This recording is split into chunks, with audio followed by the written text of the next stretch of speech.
Alright guys, so I got the exhaust out. I decided just to take it out from here just because there's one part that goes to the back of the motor that I just couldn't get out easily. So I decided to take it off down after the downpipe. So we got the exhaust right here out of the car, and now I'm working on getting the drive shaft out. So we got the PB blaster sitting on that. Alright, so we're taking the drive shaft out now, and the plan is to take these 4 bolts off.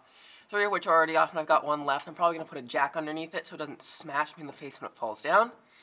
So we're going to take the drive shaft out, and then it should just slide out of the transmission. And then that's pretty much going to be it. We're going to have to remove the shifter, and then, of course, the wiring harness. I think that should be pretty much it before we can pull the engine out. So let's get this last bolt out and pull the drive shaft out.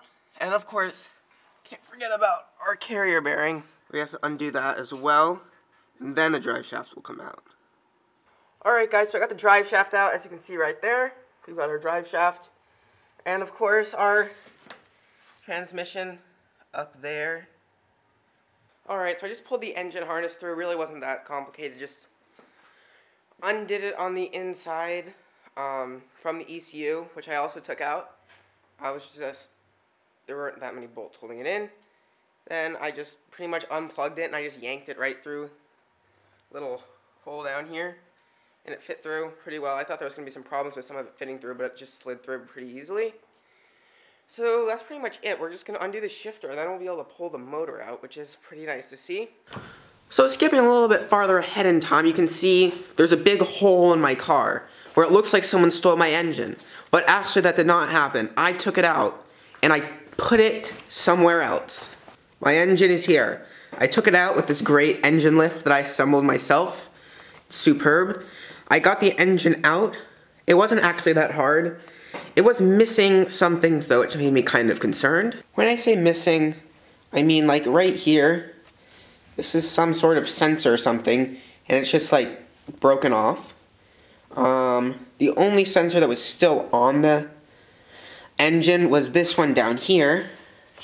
I'm not exactly sure, this might be the speed sensor. Don't hold me to that. Additionally, right here, we've got another missing sensor. The sensor's in the transmission, it's just, there are no wires coming off the sensor. So it's pretty much useless.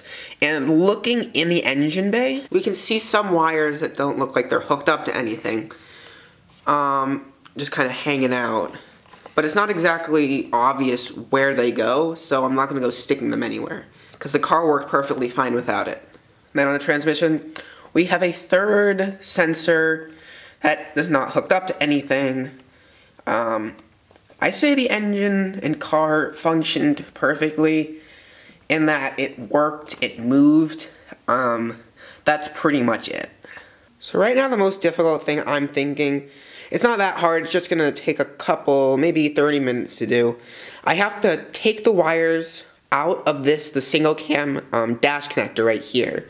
I've got to take these wires out, and where they went into here. And then the theory is we take the wires in the dual cam harness, which is right here, and stick them into the single cam harness, plug that into the dashboard, and that will allow us to start the motor. And then of course, when I get a tach and gauge cluster from a dual cam car, we'll be able to use our speedometer and RPM gauge. So essentially, this is pretty much where the battery was sitting and leaking acid, and it's pretty much rusted a decent amount. I mean, it's just not good. So I definitely want to cut this out and weld in a new piece of sheet metal just so we can have something for the battery to sit on. So what I'm thinking is going to be the worst part of the swap is the power steering. In that the single cam power steering lines are a lot longer as the power steering pumps on the other side of the engine on the single cam motor. But on the dual cam motor, it's on the same side of the engine as where it would go into the power steering area where actually the steering rack is. So and the steering goes on. So these wires or lines are way too long. So either I have to buy power steering lines or entire power steering system lines, that kind of thing, for a dual cam KA.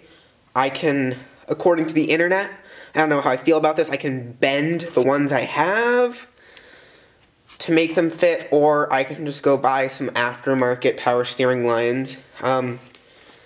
This is definitely going to be the most costly part of the swap, unfortunately, but I'd rather have it being something simple like power steering lines instead of me going and stepping on the dash connector and crushing that into pieces. So that should be pretty much it for our removal of the KA24E. Make sure to stay tuned so you can check out the videos of me putting a new motor in, which is our KA24DE, which should be pretty interesting. And then the last thing I'm a little bit confused about is this, which I originally thought was the throttle cable. And right here on the end, it does look like the throttle cable where it would hook up to the throttle body on the car. This is the new one for the KA24DE, I thought. And then coming around, look at the end of the cable, looks nice. We come over to this. And I mean, when I bought the motor, it came with this and I was like, I guess that's what it looks like, because I didn't really investigate.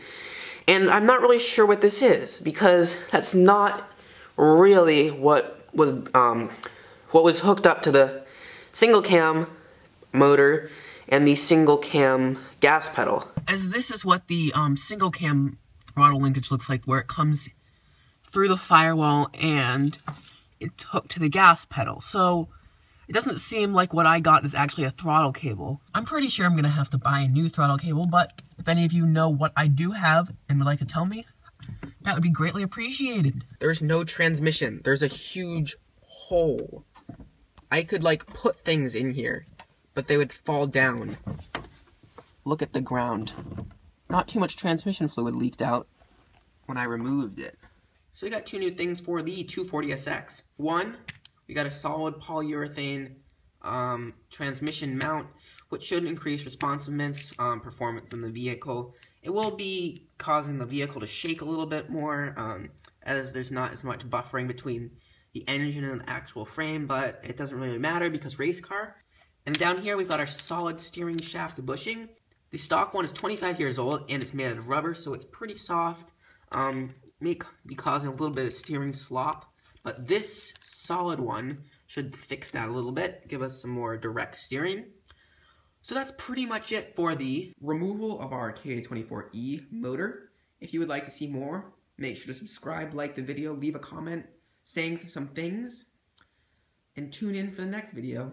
Thanks for watching.